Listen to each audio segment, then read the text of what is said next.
Hello, people. Happy Mudflat Marissa Monday again.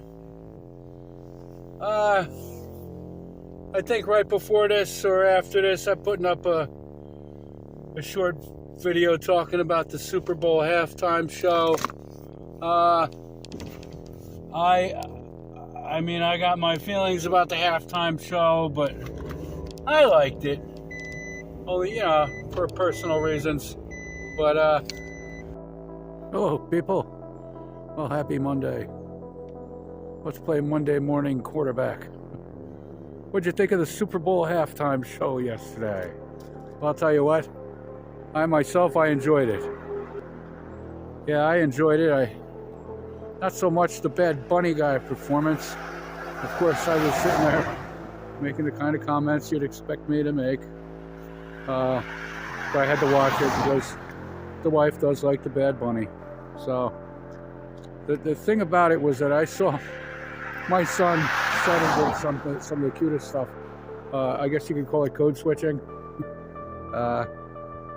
It was just really cute, and if it wasn't the Bad Bunny guy performing, I don't think I would have got that kind of singing and dancing out of the kid. So for what it is, I liked it.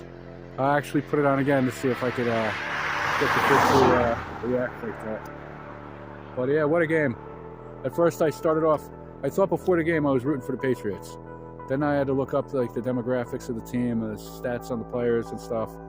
I saw a YouTube video about some people talking about gematria numbers and evil, and I had decided right before the game that I was going to be rooting for the Seahawks.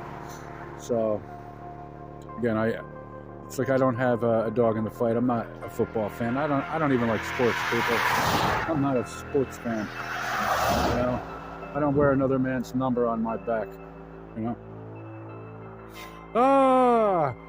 Yeah. So good game. Halftime show is what it is, but I enjoyed it just because the guy did some cute stuff, man. So if it wasn't the guy singing and everything in Spanish, it wouldn't have come out like that. Tommy Scoville's a sex offender. He's a convicted sex offender. I see that lately people are watching and commenting and sending him super chats, and that's all fine. But you're supporting a sex offender. Just know that. He is a convicted sex offender. No, he's not registered because he was convicted of a sexual offense, a violent sexual assault felony, in 1992. The sexual offender registries didn't come into play until 1994, and he was convicted in the state of Vermont. And in Vermont, their laws for the sex offender registry didn't kick in until July 1st, 1996. So he's not a currently registered sex offender. He did sexually assault a 15-year-old girl, and that's a fact. He can't do anything to me about it. In fact, he's talked some shit lately. Now, if this guy had anybody in the United States that he cared about, that if I thought for a minute that he loved or cared about somebody, right? But he doesn't love anybody. He loves himself. He's a narcissistic sociopath. Fucking scumbag. If he ever shows his face back here in the United States, first of all, he won't because he's running. I can prove all of this. If he's gonna keep on running his fucking mouth, I'm gonna, you bitch.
Something else that I want to bring up to cover my bases. He has, this is a very touchy subject, threatened suicide with me at least, probably not 10 times, maybe 7. The last time he was here and we broke up over Aaron, that whole stream, and he left. Do you remember when he left and did that stream in the middle of the night? He called me the next day as he left again. He kept leaving and coming back. He called me the next day from Dollar General. And he said, I just bought some rope and I'm going to be dead in 5 minutes. There's a note they're going to find on my body. And I want you to know that. And I'm hysterical and crying. And I said, please don't do it. Where are you? He said, I just left Dollar General. You won't know where I am. And he called me about 15 minutes later and he said, I got something amazing happened to me. I'm not going to kill myself. Can you please come and pick me up and take me to the airport? And I did. I picked him up. And on the way to the airport, I said, what was the amazing thing that happened? And he said, I found these in my bag. I didn't know I had them. And I said, what is these? And he's in the seat next to me and he goes, a bottle of benzos. And he goes, and he maybe 10 of them went into his mouth and he swallowed them. And I said, what the hell are benzos? What does that mean? What did you just swallow? And he said, it doesn't matter. Don't worry about it, kid. So yesterday was the date of his father's death. And I'm so sorry for that. I don't even want to bring that up. It's not my business and it's a serious thing. And I'm not making light of that. He texted me about 4 days ago and said he was going to kill himself on the date of his father's death. And he said he was going to come on YouTube and snort a line and put a needle into his arm. I'm not going to show that text, but I have it.